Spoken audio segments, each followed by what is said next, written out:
Les garçons, les filles, j'espère que vous allez bien et que vous êtes prêts pour une nouvelle semaine d'entraînement avec WIS Master. Je suis hyper content de vous retrouver toujours plus nombreux sur la prog et une nouvelle fois, n'oubliez pas de vous inscrire sur le groupe WhatsApp pour échanger avec le reste du groupe. Si jamais je vous ai pas eu en direct, une nouvelle fois, bonne année à tous. Une saison 2024 qui, je l'espère, va tenir ses promesses, du progrès, du fun, de la cohésion, de la compète avec des résultats et surtout pas de blessures, c'est ce qu'on cherche. Je ne vais pas vous tenir la jambe trop longtemps. Vous avez vu, moi aussi, c'est le début, c'est la reprise de la saison pour moi. Donc là, ce week-end, je suis à Montpellier. Après, je partirai en Suisse en milieu de semaine et je clôturerai à Lyon. Donc en 10 jours, c'est bien garni. Mais vous me connaissez, on va toujours trouver moyen de s'entraîner ici et là et c'est de garder un petit peu la pêche. Alors, qu'est-ce qu'on a de beau qui est de prévu pour cette semaine? Cette semaine, on est toujours du coup dans l'un des derniers cycles qui va précéder le début de la phase de l'Open. On est sur une semaine de construction.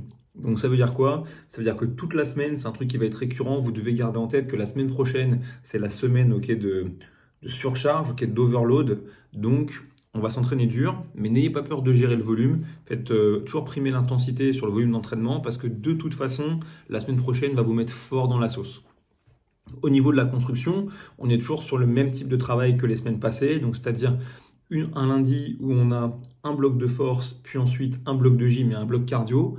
Donc vous verrez, je vous ai fait des propositions de construction de séance. Essayez toujours d'optimiser par rapport à votre temps et toujours de travailler vos points faibles en premier. Ensuite, sur la deuxième journée, pour le coup, on est sur un WOD vraiment long, une fois qu'on a terminé la partie force. Donc à nouveau, je vous ai mis des scénarios pour essayer de comprendre qu'est-ce qui pourrait être le plus smart.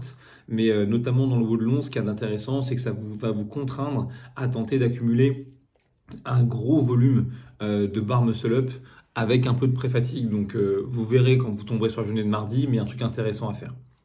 Ensuite, sur la journée de mercredi, c'est la construction traditionnelle avec le sprint. Vous savez, c'est un entraînement qui dure vraiment moins de 4 minutes. Je veux vraiment que tout le monde dans la prog fasse ce type de WOD qui ressemble à des grands benchmarks comme Fran ou Diane, qui sont des WOD très courts. C'est important pour les adaptations physiologiques, c'est-à-dire que les efforts très courts, très puissants, on en a besoin. Et c'est pas de la force ou de l'haltérophilie qui vous amènera complètement à ça. Mais c'est aussi fondamental quand on est compétiteur, parce que ça ressemble très souvent au moins à une épreuve que vous aurez à rencontrer, peu importe le throwdown que vous faites. Donc vous devez avoir l'habitude d'être capable de vous mettre dans le rouge. En plus de ça, sur la journée de mercredi, à vous de voir en fonction de vos points faibles, qu'est-ce que vous avez envie de bosser? Est-ce que c'est la partie force ou est-ce que c'est la partie barbell cycling?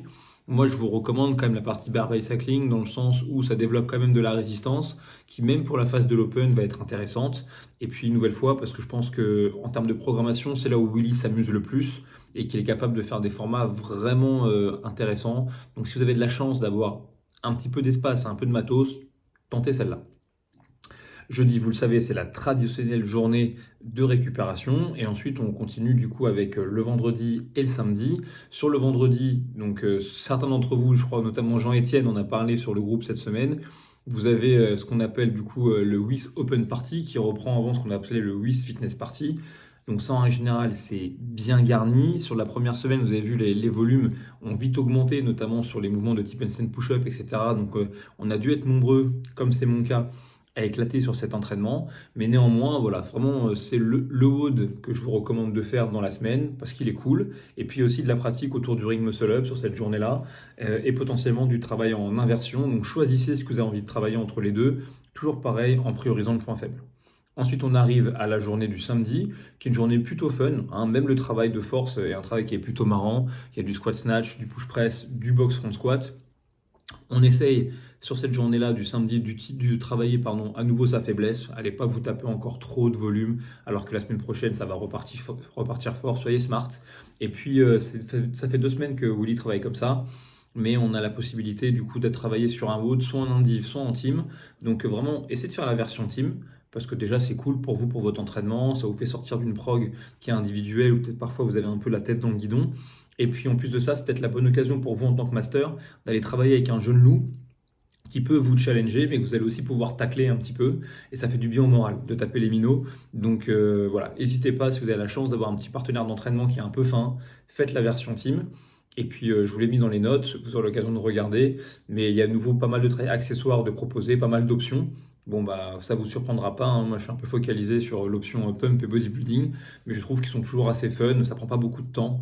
Donc, si vous avez envie de repartir de là, pumper comme jamais, bah, vous n'hésitez pas, vous allez dans cette direction-là. Cool. Voilà, une nouvelle fois, j'espère que ça vous aiguille. J'espère que les notes du coach sont une chose qui vous aide à construire vos séances de manière smart. Je le dis, je le répète, on veut du progrès malgré tout moyen à long terme. On veut éviter la blessure, donc c'est toujours l'intensité, la qualité de mouvement qui doit primer, pas le volume. Donc enlevez-vous de la pression de ce côté-là. Continuez à échanger sur vos scores, là, ce que vous faites pendant les séances, les endroits où vous vous sentez challengé, les endroits où peut-être vous avez envie de progresser. Et puis comme ça nous permet à nous d'optimiser un petit peu le travail. Jean-Etienne sur l'overhead squat, sois pas frustré, t'inquiète pas, ça va revenir. T'en as eu un petit peu avec des dumbbells, mais ça va revenir dans les semaines qui viennent.